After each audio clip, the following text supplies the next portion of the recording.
The symptoms that everybody associates with the perimenopause and menopause are hot flushes and night sweats and periods changing and periods stopping.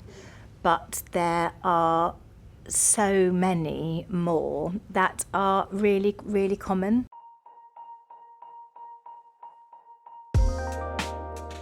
Hi, I'm Dr. Naomi Potter and I'm a menopause doctor.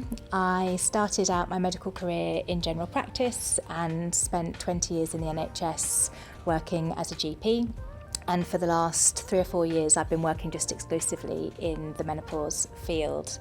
I'm also the co-author of the book Menopausing, which I wrote with Davina McCall.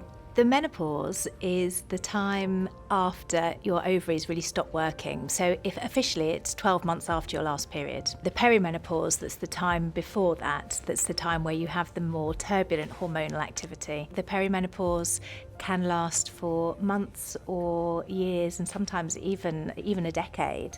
It can be difficult to pinpoint exactly what symptoms are down to perimenopause because they can change all the time, and because you've got estrogen receptors throughout your entire body. So you can have symptoms from like the top of your head to the tips of your toes, from hair loss and eye dryness to palpitations to muscle pains.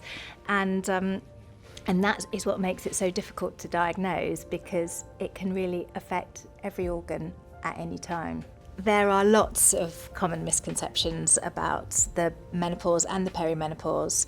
They range from you're too young. That's probably the biggest one. This can't be the perimenopause or menopause. You're too young. When we frequently see women, younger than 40 and even younger, experiencing perimenopause symptoms. A lot of the other misconceptions are associated with who can or cannot take HRT. So HRT means hormone replacement therapy. It is very safe for women who want to use it. It's not for everybody, and it certainly shouldn't be handed out to everybody, and it shouldn't be forced upon everybody.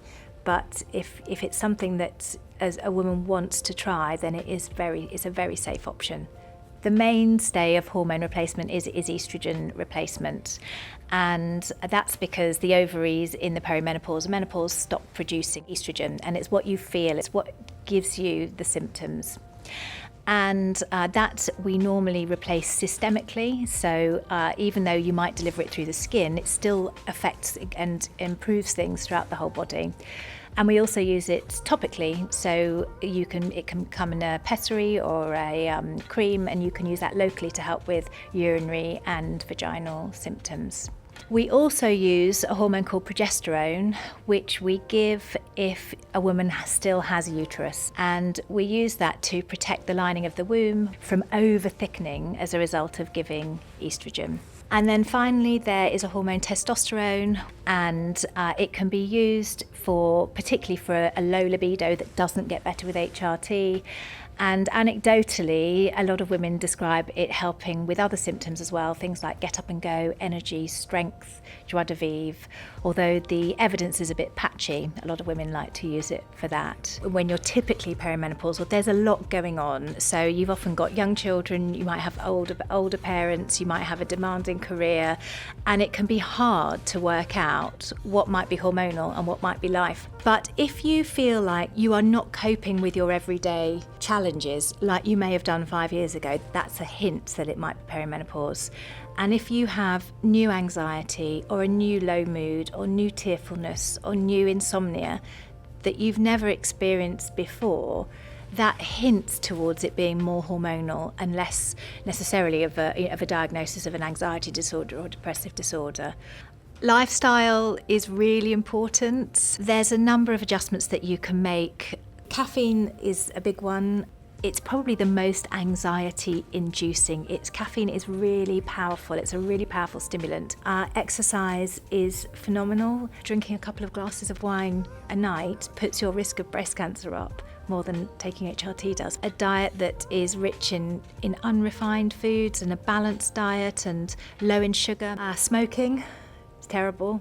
Just got to stop it. Probably the biggest concern that I see amongst my patients is, am I going to feel like this forever? Have I lost myself? Am I ever going to be me again? And the answer to that is invariably yes, you are. But it can be hard. It can be hard. It's not always hard, but it can be hard.